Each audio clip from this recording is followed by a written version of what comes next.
Olá, tudo bem? Esse é o episódio sobre feminismo. Sejam bem-vindos. Se você não viu o programa anterior, eu preciso que você volte lá e assista ele primeiro. Ele é a introdução de tudo que a gente vai conversar hoje. É um assunto polêmico, mas eu tenho certeza que pode mudar e transformar a sua vida. E para isso, eu tenho aqui duas convidadas especiais. Se apresentem aí. Eu sou a Keila, sou esposa, mãe, Ajuda ela, que amiga. ela teve um leve esquecimento. Eu sou a Marissa, sou esposa, não sou mãe ainda, mas quero. Amém. E é isso. Olha, elas vão nos ajudar, vão nos conduzir nesse tema tão difícil, mas ao mesmo tempo tão necessário, tão urgente, que é o feminismo. Você que é mulher, que está nos ouvindo, tira um pouco aí as barreiras, se desarma um pouco, porque a gente não quer te atacar, a gente não quer destruir a sua imagem, pelo contrário. Hoje, a gente quer te ajudar a entender, historicamente falando, o feminismo, para que você, de fato, conheça o feminismo. E, no final, se você optar por continuar sendo, tudo bem. Mas, se você também optar por não ser, você tem toda essa liberdade. A gente só quer expor o conteúdo e deixar você conduzir aí as suas próprias escolhas e decisões. Combinado? Marissa, fala um pouquinho pra gente, então, do feminismo, das ondas, o que aconteceu, como aconteceu. Tá, eu vou falar rapidamente, mas nós temos 3 ondas e o pré-feminismo também, que na verdade fala proto-feminismo, né? Então, essa primeira fase aí, o pré-feminismo, ela começou assim com aquela ideia que a gente já sabe, né, dos direitos iguais entre homens e mulheres. E teve até uma mulher que o nome dela é difícil, ela chama Mary Wollstonecraft. E ela escreveu um livro chamado Reivindicação dos Direitos das Mulheres. E ela mais falava, assim, sobre a participação das mulheres na educação. E ela também falava que as mulheres, elas precisavam ser... como que eu posso dizer? Tinham que ter mais rigidez com as mulheres, porque elas estavam se preocupando com coisas muito fúteis. E elas precisavam também participar de tudo aquilo que estava acontecendo. Então, até aí, estava tranquilo, né? Olhando por esse lado. Aí veio a primeira onda, né, do feminismo, que é aquela onda lá que a gente fala sobre os votos, né, femininos. E essa onda, muita gente fica, não, mas conquistou os votos femininos e tal. Beleza, a gente entende isso. Só que daí teve um problema, porque a maioria das mulheres naquela época, elas não queriam o voto. Porque tudo que a gente tem que fazer, né, a gente tem deveres, né, obrigações. Então, a obrigação do homem era se alistar ao exército e guerrear. E as mulheres, elas não precisavam fazer isso, né? Elas não queriam fazer isso. Elas achavam que elas teriam que fazer as mesmas coisas que os homens, né? Então, os direitos vinham com deveres e elas não queriam isso. Então, teve esse probleminha até o momento onde elas, né, tiveram o voto. Aí, nós temos a segunda onda. A segunda onda, ela já começou aí para esse lado um pouco complicada, né? Ela começou aí no século XIX. E uma das líderes foi Simone de Beauvoir. Teve muitas outras, né, nesse caso aí, nessa segunda onda. Mas a Simone, ela era totalmente contra o casamento e contra Deus, inclusive, né? Então, ela falava que... Ela tem um livro chamado Segundo Sexo, e ela falava que o casamento e filhos eram mitos que precisavam acabar. Então, assim, é bem rapidamente mesmo, porque tem coisas muito piores, né? Mas só pra gente continuar conversando aqui. E nós temos também a terceira onda. A terceira onda, pra mim, é terrível. A gente tem aí uma pensadora, né, influenciadora chamada Judith Butler. E essa mulher, ela tratava e trata, né, nos livros dela, sobre a promiscuidade, né? Como a criança deveria ser tratada nessa área sexual também. Então, veio muito à tona essa revolução sexual, né? Tudo isso que acontece. E ela falava que a repressão, por exemplo, da criança ou da pedofilia, da promiscuidade, ela era reflexo de uma sociedade machista e opressora, né? Então, basicamente é isso. Se vocês quiserem que eu fale mais alguma coisa em relação às ondas, eu falo. O que eu achei legal é ver essa construção, porque tudo começa com uma causa aparentemente boa, né? Justa, que foi lá no antes da primeira onda. A mesma coisa acontece muito na teologia, né? Você vê algumas igrejas, alguns pregadores trazendo conceitos que aparentemente são bons, porque são contra a religiosidade. Mas aquele mesmo pregador, parece que ano após ano, ele vai evoluindo aquele material até chegar numa teologia liberal, onde você não precisa mais orar, você não precisa mais entregar o seu dízimo, a sua oferta, você não precisa mais jejuar, você não precisa mais ter vida com Deus, você não precisa mais frequentar uma igreja, participar de um culto. O interessante é como o diabo trabalha. Sim.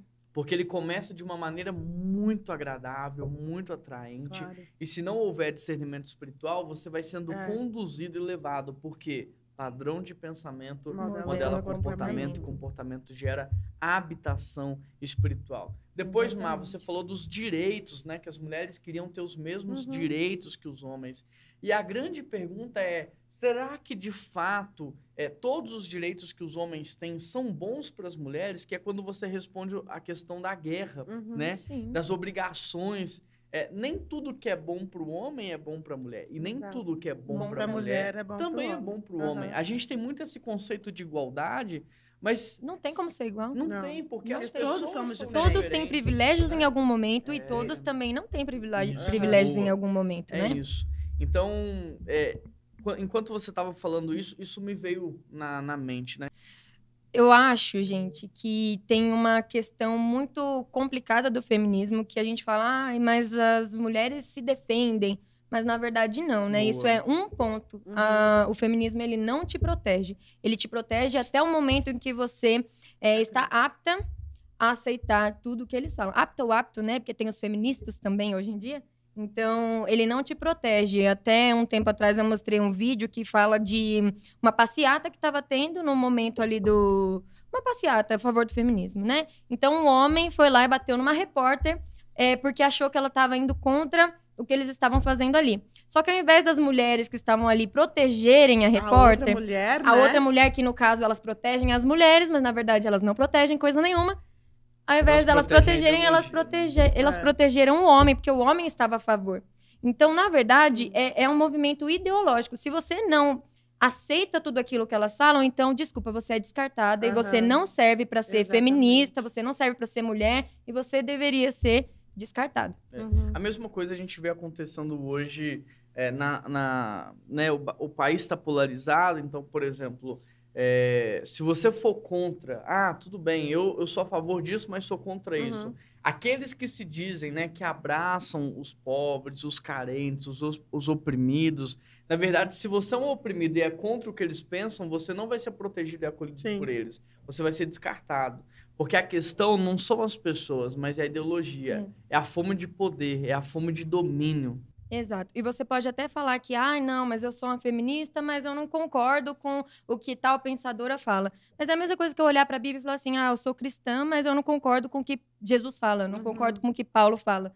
Então, não tem como. Se você fala que você é feminista, você está abrindo todos os precedentes para que você aceite tudo aquilo que está sendo falado, né? E não é pouca coisa, é muita coisa, tem muita informação e tem coisas absurdas que são faladas assim, que se a gente não tomar cuidado, a gente está engolindo sem nem perceber, sem nem saber. Por isso que é muito difícil, principalmente para o cristão, viver essa polarização. Hoje eu vejo muitos cristãos se autodenominando de direita ou de esquerda.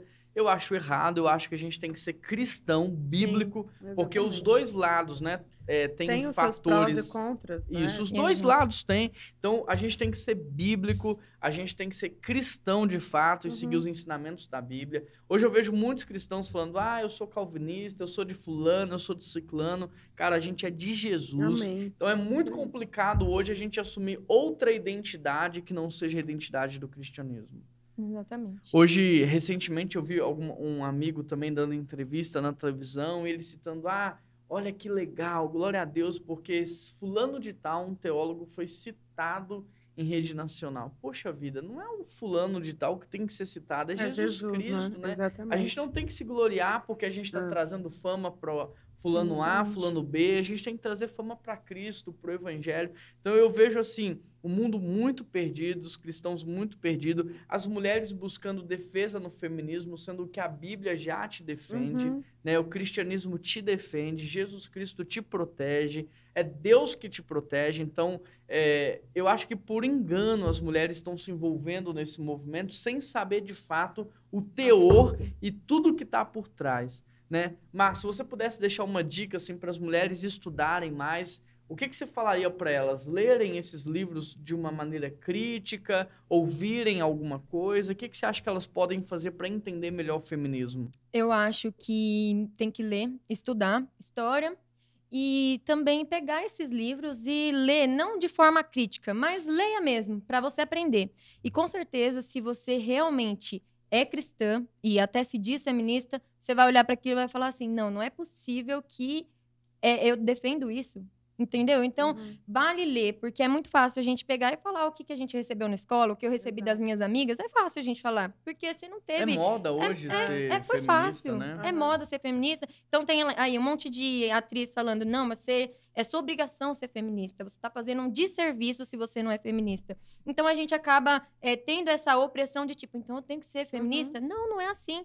Daí fica, mas se você não é feminista, você é machista. Não tem nada a ver, eu posso lutar a favor das mulheres, lutar assim que eu digo como cristã, porque quem é cristão não quer que nenhuma violência seja praticada. Nem o homem, nem a mulher. Então, assim, não é porque você não é feminista que você vai ser machista. Então, as pessoas, elas deturpam e acreditam em umas coisas assim que eu não consigo entender. A gente não pode ser a favor ou tentar proteger nenhuma minoria.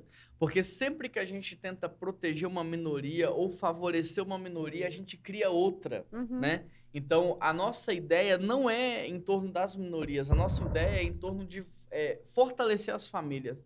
Porque dentro da família não tem racismo, não tem machismo e feminismo, não tem grupos minoritários, não. Dentro da família, pai e mãe se respeitam, pai e mãe se amam, se protegem, se cuidam. Os filhos são protegidos, acolhidos, respeitados, né? Agora, quando que acontece, existe essa família da qual eu estou falando? Quando o criador dela está presente. Quando aquele que criou se faz presente. O problema é que a gente está expulsando Deus da sociedade, tirando Deus da família, tirando Deus das nossas vidas, e tudo que a gente está vendo hoje é consequência disso, né? E você falou sobre as minorias, eu acho interessante, porque dá pra gente perceber isso até no feminismo, né? Até no feminismo, não, tem muitas outras, né, gente? Mas, assim, são tantas vertentes que foram criadas que eu acho que nem as próprias pessoas que falam que elas são feministas, elas sabem todas essas vertentes. Então, assim, meio que você, entre aspas, tem uma direção, só que, na verdade, você não tem. São vários lugares que você pode ir. Então, não tem direção.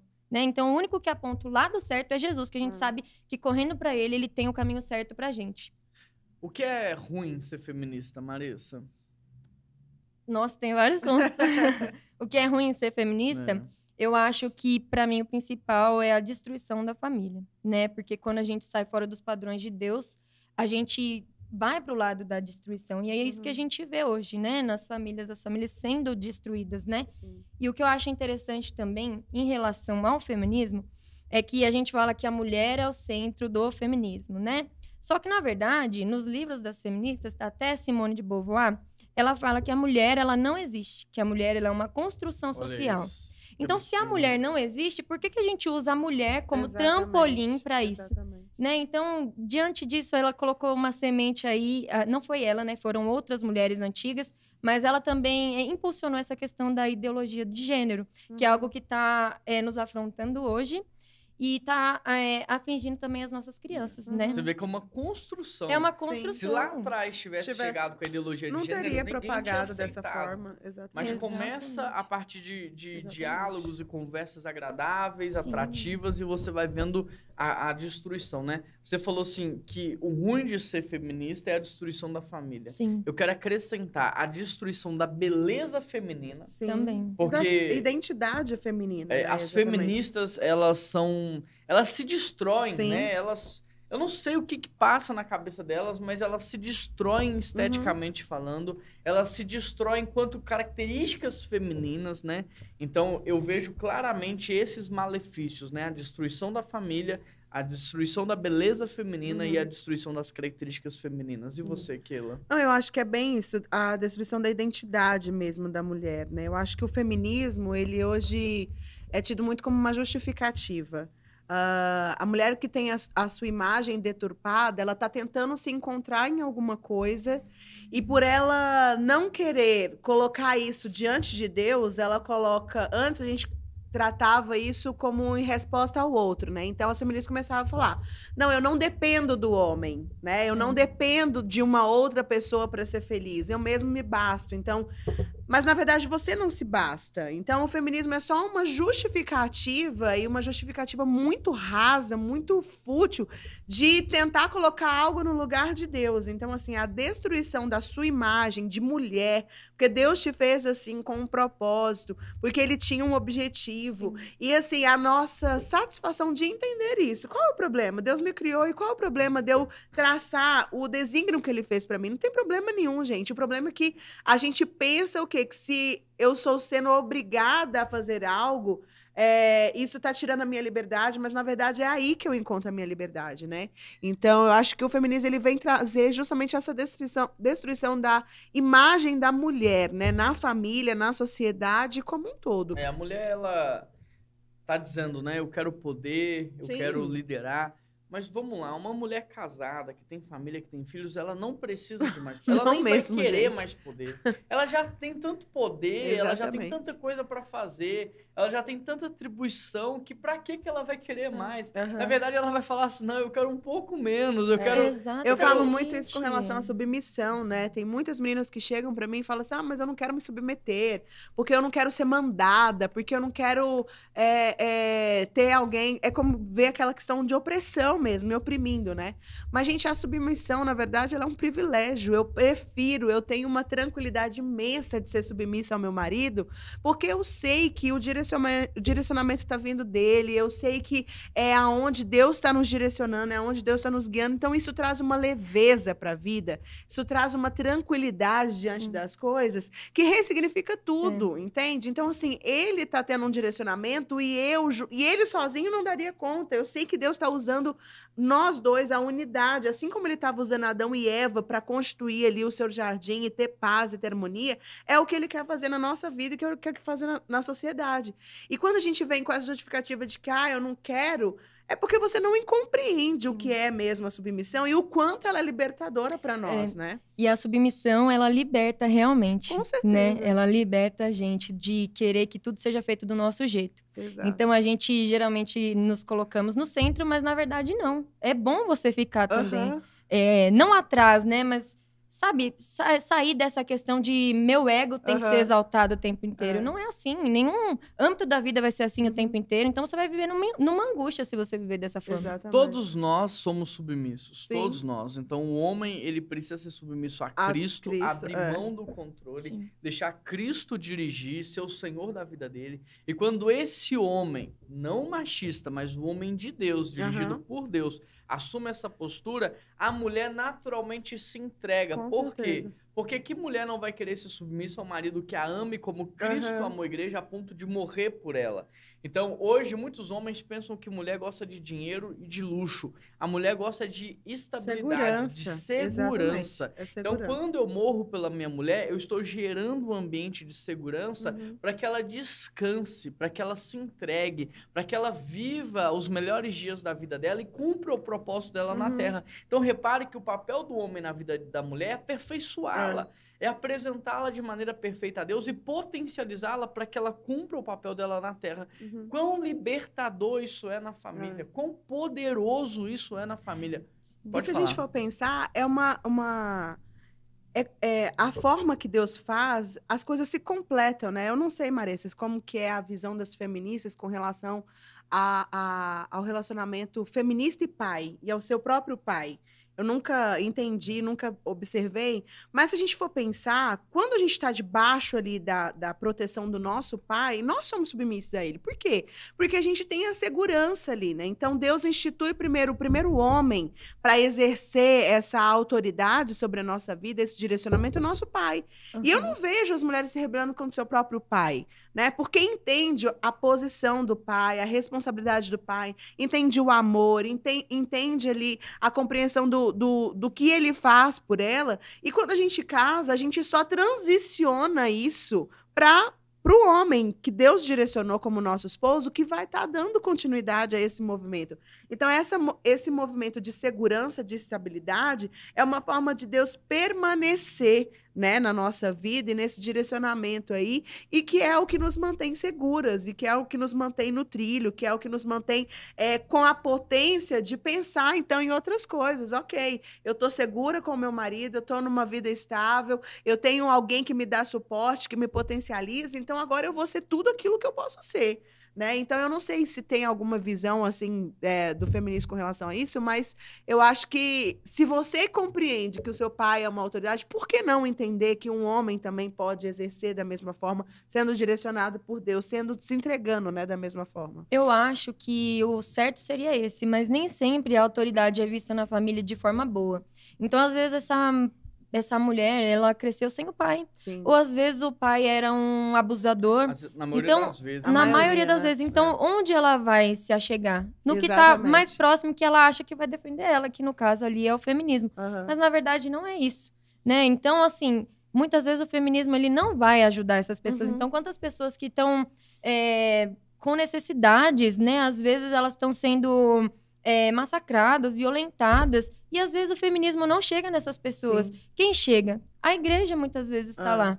Então, a gente, como igreja, a gente tem que saber que nós temos que estar lá para essas mulheres também, para que não chegue outras coisas, outras ideias, outras ideologias, para que roube essa Você pessoa. falou uma coisa muito interessante, né? Tudo começa em casa, né? Então, às vezes, a falta de um pai omisso, um pai ausente, ou um pai que morre para dar luxo e não salvação, ou às vezes um pai agressor, né? Que vai gerar nos filhos, tanto no menino quanto na menina, uma inversão de papel. Distúrbio, né? Porque o menino vai olhar para aquele pai e vai falar assim, se isso é ser homem, eu não quero ser homem, né?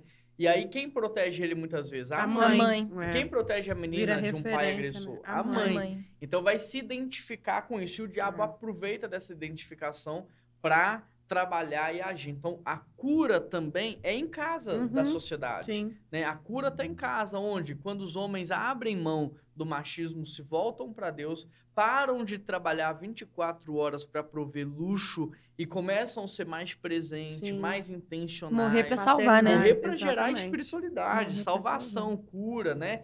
O pai precisa abraçar a família, tocar, beijar, abraçar, para gerar essa segurança, para gerar essa identificação, tá perto, tá presente na aula, vindo junto. Olha, recentemente eu vi um testemunho de uma pessoa da recepção da nossa igreja que falou assim, a quantidade de filhos que vêm sem os pais para a igreja é assustador. Sim. Onde estão esses pais, né? Então tudo começa em casa, a cura também. De uma mãe que pare de falar mal do pai o tempo todo, que pare de terceirizar a culpa, que assume a sua responsabilidade, que busque a Deus, que edifique com as suas palavras.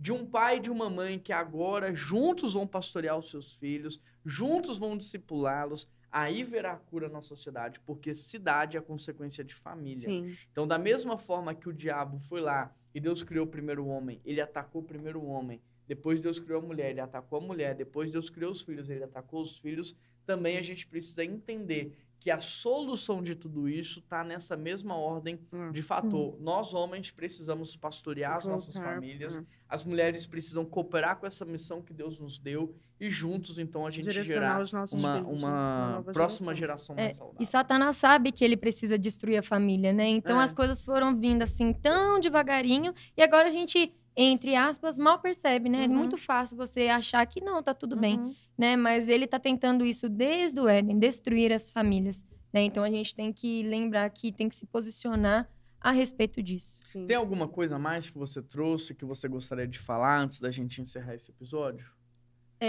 Eu acho que tem um assunto um pouco polêmico, que é a questão do aborto, né? Eu queria... Boa, vamos entrar.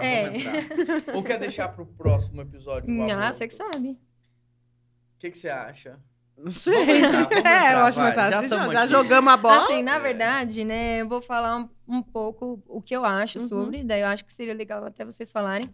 Mas o aborto é complicado, né, essa questão, porque tem muita gente que fica, não, mas eu sou a favor, sou cristão, sou a favor. Aí a gente fica, gente, mas como que você vai ser a favor? Porque é um assassinato. Se a gente fala, ao invés de aborto, assassinato, fica um negócio, né... Mais gritante, Só que daí a gente fica, nossa, mas tá sendo sensacionalista, né? Mas na verdade, não. Em Salmo 139 fala que Deus me viu perdão, como que é? Substância Substância informe. informe. Então, Isso. na substância informe. Então, uma Uhum. substância informe é um É o feto, feto. né? Então, quem sou eu para tirar isso, né? Aham. Tirar uma vida. E a partir do momento que eu acho que eu tenho que tirar uma vida, eu tô me colocando acima de todas as outras coisas, Sim. né? Porque é um colocando no privilégio, lugar de é um Deus, né? privilégio que Deus nos deu de Sim. ser mãe, Aham. e muitas vezes a gente rejeita isso. Por quê?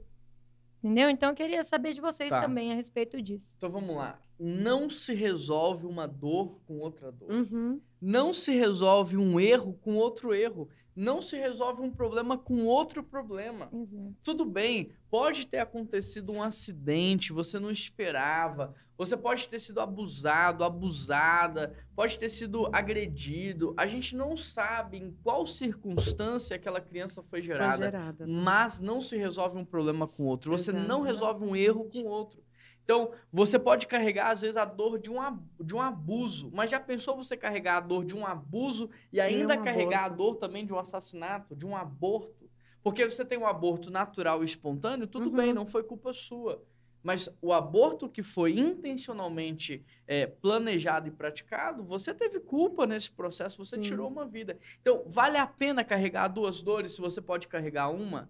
E outra, Deus ressignifica histórias, Deus redime Exatamente. histórias. As Exatamente. crianças que nascem, elas não tiveram culpa do processo ou da forma como elas foram feitas. Uhum. E criança na Bíblia é esperança. Criança na Bíblia é ressignificar, é um novo modelo, é uma nova vida. Ou seja, aquela criança pode trazer cura para o seu coração.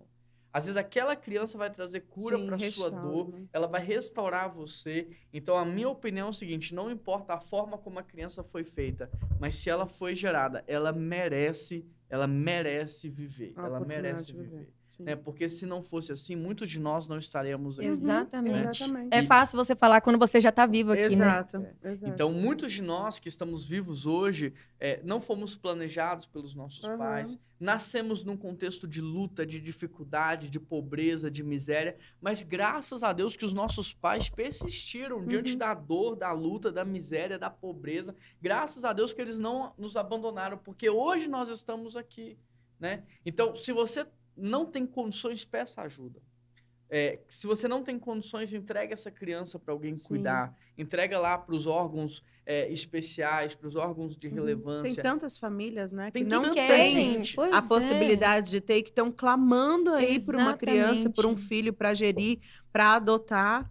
E a gente não pode também tirar o direito disso, né? Se você não tem como criar, peça Uhum. ajuda. Mas a minha opinião, e aqui é a minha opinião, não prive essa criança do direito Sim. dela à vida, né? E você, Keila? Não, eu também acredito nisso. Eu acho que desde o momento ali da fecundação, eu acho que já tem vida. A Bíblia ela é muito clara dizendo isso, de que Deus ele já nos acompanha, é Ele que forma cada célula. Então, a gente fala que antes da criação há um propósito para tudo. Então, se Deus está ali vendo cada célula daquela sendo formada, Ele já está embutindo ali um propósito para aquela criança, para aquele ser que vai vir à Terra e que vai trazer alguma movimentação, alguma transformação para algo específico.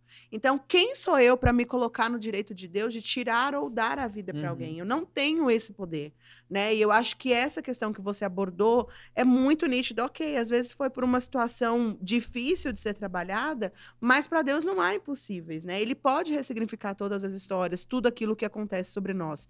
Então, eu sou completamente a favor da vida. Eu acho que a gente tem que mesmo abominar isso, porque a gente tem que tirar esse senhorio, né? Esse domínio que a gente acha que tem sobre alguma coisa e que, na verdade, nós não temos. Eu tenho mais 2 irmãos, mas era para ter 3. Minha mãe teve um aborto espontâneo, né? Em uma das gravidez. E é interessante, eu já tenho 31 anos de vida, e nesses 31 anos de vida que eu tenho, eu escuto a minha mãe falar Sim. sobre o seu aborto É espontâneo. verdade. Por Deve quê? ser. Porque aquilo gera um trauma. É. Então, conversa com uma mulher que teve um aborto ou que fez um aborto intencional. Você vai perceber que existe uma Se torna dor, escravo, né? existe é como se tivesse algo sido arrancado dela, existe uma ferida aberta ali, ou seja, o aborto não trouxe a cura que ela esperava, não silenciou a dor que ela queria, Sim. pelo contrário, antes, se ela só se lembrava do abuso, agora ela lembra do abuso, e ela lembra do aborto. Então eu acho que a solução do problema não está por aí, não é aí que vai ter a cura, a solução, nada disso. Eu acho que tem outras formas de você recorrer e outras formas de você buscar ajuda. Eu acho até legal entrar um pouco na história disso. Teve uma feminista chamada Margaret Sanger. Ela começou com essas ideias de aborto e ela instalou até uma clínica no Brooklyn, né? Então, exatamente nesse lugar por um motivo. E ela falava isso, na época não era tão gritante, mas ela falava que não deveriam existir pessoas negras, não deveriam existir, por exemplo, pessoas com deficiência. E ela usou exatamente esse lugar. Ela também não queria que tivessem pessoas pobres, né? Então, ela usou disso como um movimento até que político, colocou no Brooklyn, que é um lugar onde tem muitos negros, né? Onde tem essas pessoas, ela colocou lá para que exatamente essa clínica, ela tirasse essas pessoas que ela não queria, entendeu? Então, naquela época era isso. Hoje, tá sendo, entre aspas, estão colocando pano em cima dessas coisas, mas lá atrás era sobre isso e hoje é sobre o quê, né? Lembra de uma coisa, tudo começa no padrão de pensamento, que vai modelar um comportamento, que vai gerar uma habitação espiritual. Toda atitude nossa, ela abre uma brecha para o mundo espiritual nas nossas vidas, né? E um abismo puxa o outro. Então, o que a gente precisa fazer é romper esse ciclo, é quebrar esse ciclo de destruição, de tragédia na nossa vida. E como que a gente faz isso? Buscando a Deus, buscando ajuda nos lugares certos, com as pessoas certas. Então, hoje você tem psicólogos que podem te ajudar, terapeutas, pessoas especializadas na recuperação do seu emocional, de um trauma, ressignificando o passado. A gente tem igrejas com portas abertas para te receber, pastores, pastoras, mulheres, enfim, uma infinidade de situações, ONGs, né? Nós temos muitas pessoas interessadas em ajudar você. Você que já abortou e hoje carrega essa dor, esse trauma, você que pensa em abortar, procura ajuda. Não vá sozinha, porque senão você vai cometer, você vai ter uma atitude que vai te custar e vai trazer muitas coisas ruins para você no futuro, né? Isso aí. Mais alguma coisa? E eu acho que uma das questões do porquê nós não devemos ser feministas, eu acho que é porque o feminismo, ele não acredita em Deus, né? Ele é totalmente antibíblico. Sim. E se você pegar, como eu falei, ler esses livros, lê pelo menos um, né? O Segundo Sexo, é bem fácil de ser encontrado. Então, você lê e veja o que elas falam a respeito de Deus. Inclusive, nesse livro, Segundo Sexo, Simone de Beauvoir, ela fala que Deus é o maior dos opressores, que a Bíblia é opressora e ele deve ser o primeiro a ser mudado. Por que não foi uma mulher? Por que eles não colocaram a imagem de mulher em cima de Deus? Então, a partir daí, ela já fala que é tudo errado. Ela fala sobre Adão, ela fala sobre todas as questões que tem na Bíblia e elas são totalmente antibíblicas, né? Então, acho que vale a gente entender. Será que eu sou cristã e feminista? Acho que não, porque as duas coisas, elas não caminham juntas. Não caminham juntas. Deus não é opressor, Deus é um Deus de amor que liberta e nos dá uma vida abundante. Ele nos deu a sua identidade, ele nos deu as suas características, ele nos deu um protagonismo, ele nos deu uma história. É isso que ele faz por nós. Ele nos deu uma vida maravilhosa, um futuro maravilhoso, um lugar que ele está preparando para nós. É isso que Deus faz. Nunca se esqueça disso. E que Deus possa conduzir o seu coração. Você que está aí, ferida, machucada, traumatizada, nós estamos aqui, nós nos colocamos à sua disposição para te ajudar. Se você quiser, nos procure, que a gente vai ter o maior prazer de caminhar junto com você. Combinado? Com certeza. Despede aí do pessoal. Pessoal, muito obrigada. Que Deus abençoe. Que esse momento aqui seja um momento para suscitar em vocês o desejo de procurar mais, de se informar mais e tomarem um posicionamento mesmo. Vamos nos posicionar naquilo que a gente acredita, naquilo que a gente crê, que Deus deseja para nós. E seremos mulheres, né? Não como o mundo dita, mas segundo o coração de Deus. Amém. É isso, não tenham medo também, né? Porque em algum momento você pode ser retalhado, tá certo essa palavra, gente? E vai ser. E vai ser, porque tudo que... Exatamente. Então, se prepare, saiba sobre o que você está falando, estude e entenda também, né? Como você deve se posicionar de acordo com a Bíblia e tudo isso. É isso. Pessoal, um grande abraço, Deus abençoe muito. Se você estiver no Spotify, compartilhe aí nos seus grupos de WhatsApp. Se você estiver aqui no YouTube, se inscreva no nosso canal, deixe o seu like e a gente vai estar junto aqui toda semana. Deus abençoe vocês, até logo.